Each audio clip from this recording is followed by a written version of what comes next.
Hello दोस्तों, अगर आप हमारे चैनल पर नए हैं तो कृपया चैनल को सब्सक्राइब जरूर करें। भाभी की कहानी। प्रिया सुबह से ही घर की साफ सफाई में लग गईं। उसने उठते ही पूरे घर की सफाई, उसके बाद नहाकर पूजा की। बाकी सभी के उठने से पहले वो तैयार हो गई। तभी उन्हें किसी की आहट सुनाई दी। प्रिया समझ गई कि उनके पति रमेश उठ गए हैं। प्रिया ने फटाफट गैस पर चाय चढ़ा दी। रमेश, प्रिया कहाँ हो? चाय चाहिए थी। प्रिया, जी बस अभी लाई।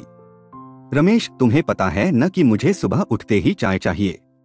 प्रिया फटाफट चाय लेकर पहुंची। प्रिया, आज तो आपकी छुट्टी है।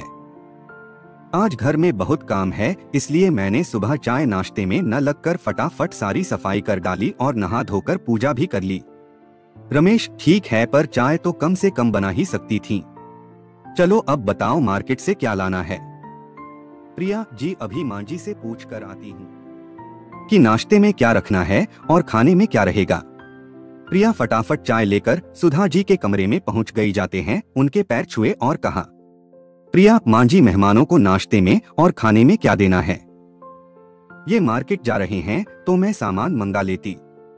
सुधा जी, बहू, नाश्ते और खाने की पूरी लिस्ट मैंने कल रात को बना ली थी। यह रमेश को दे देना और हाँ, तुम अपना काम खत्म करके रश्मि के साथ ब्यूटी पार्लर चली जाओ। उसे ढंग से तैयार करा लाना। प्रिया ने रमेश को भेज दिया। उसके बाद वह रश्मि को जगाने गई। प्रिया, उठो दीदी, अभी तक सो रही हो, लड़के वाले आते ही होंगे। रश्मि, क्या भाभी, अभी तो बहुत टाइम है। वैसे भी ये नुमाइश मुझे बहुत बुरी लगती है। प्रिया, यह तो हर लड़की को सहना ही पड़ता है। चलो फटाफट चाय पीकर तैयार हो जाओ, ब्यूटी पार्लर जाना है। दोपहर के समय लड़के वाले आ गए। लड़का इंजीनियर था। रमेश लड़के को पहले से जानता था। सुधा जी ने देखभाल कर हाँ कर दी थी। सुधा जी किचन में गईं और प्रिया से पूछा, सुधा जी बहुत, तुम्हें लड़का कैसा लगा? प्रिया, मां जी वैसे तो सब ठीक है, लेकिन इनका स्वभाव कुछ पसंद नहीं आ रहा है। आप ठीक से बात कर लीजिएगा, मेरा मतलब है दहेज वगैरह की क्या डिमांड है? सुधा जी, बात तो रमेश ने पहले ही कर रखी है। ये कह रहे हैं कि कुछ नहीं चाहिए, जो चाहे अपनी लड़की को दे देना। प्रिया, चलिए मां जी वहीं देखते हैं क्या बात हो रही है। लड़के के पिता, जी आपकी लड़की हमें पसंद है। आप बताइए। रमेश, हमें भी आपका लड़का पसंद है। हम शादी का मुहूर्त निकालकर आपको खबर कर देंगे। प्रिया, अंकल जी बुरा न माने तो एक बात पूछें। पिता, हाँ बेटा पूछिए। प्रिया, आपकी कोई डिमांड हो तो अभी बता दीजिए। पिता, नहीं बेटा, हमें कुछ नहीं चाहिए। बाकी आप समझदार हैं, जो चाहें अपनी बेटी को दे दीजिएगा। प्रिया, जी हम तो 1 रुपए की शादी करना चाहते हैं। रमेश, चुप रहो, ये क्या बोल रही हो? सुधा जी, बहू ये क्या कर रही हो? सारी बनी बनाई बात बिगड़ जाएगी।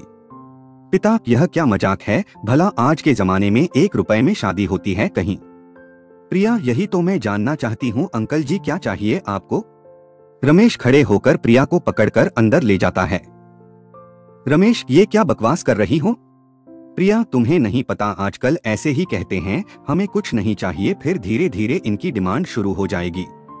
मेरी बात माने तो यह रिश्ता मत कीजिए। तभी सुधा जी अंदर आती हैं। सुधा जी, रमेश इसे चुप कराओ, बड़ी मुश्किल से एक रिश्ता मिला है, उसे भी ये बर्बाद कर देगी।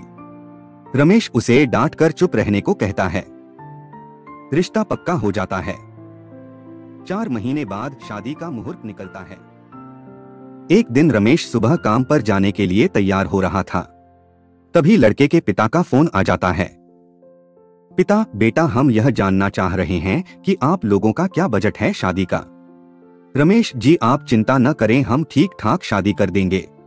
पिता, नहीं, मैं सोच रहा था दहेज में 1 गाड़ी आप अपनी बहन को देते तो अच्छा रहता।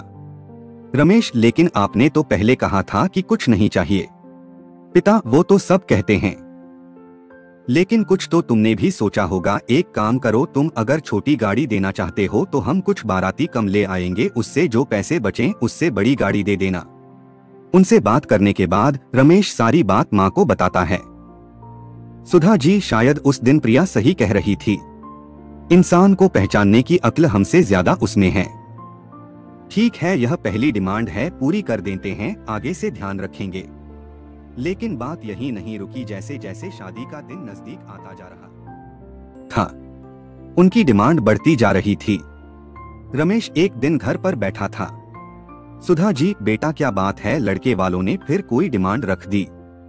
रमेश नहीं माँ, बात यह है कि हमने शादी का जो बजट तय किया था, शादी में उससे 3 गुना ज्यादा पैसा लग रहा है।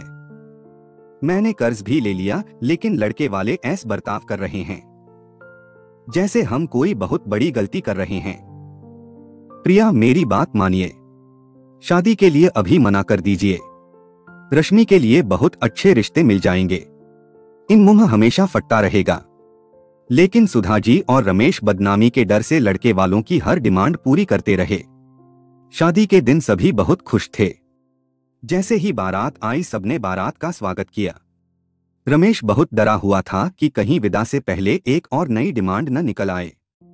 लड़का लड़की फेरों के लिए बैठने ही जा रहे थे कि लड़के के पिता ने कहा, पिता रमेश वो गाड़ी कहीं नजर नहीं आ रही। रमेश जी वो आज डिलीवर नहीं हो पाई, आप ये पेपर रख लीजिए, गाड़ी सीधी आपके घर पहुंच जाएगी। पिता यह शादी रोक दो, इस शादी में सबसे बड़ी आइटम ही गायब है। रमेश अंकल जी मैं आपके पैर पड़ता हूँ, ये पेपर रख लीजिए, कल सुबह गाड़ी में आपके घर पहुंचा दूंगा। पिता नहीं ऐसा नहीं हो सकता। सुधा जी और रश्मि रो रही थीं। इधर रमेश परेशान था कि क्या करे। तभी प्रिया सामने आई। प्रिया अंकल जी गाड़ी आ गई, वो देखिए। तभी सामने पुलिस की गाड़ी आकर रुकी, उसे देखकर लड़के के पिता डर गए। पिता कोई बात नहीं, घर की बात है, गाड़ी कल भेज देना। प्रिया नहीं अब यह शादी नहीं होगी। रमेश प्रिया तुम सही कह रही थी, ये लालची लोग कल मेरी बहन को मार देते। पुलिस ने दहेज के इल्जाम में बाप बेटे को अरेस्ट कर लिया। इस तरह एक भाभी ने अपनी नंद को बचा लिया। ये कहानी कैसी लगी हमें कमेंट करें।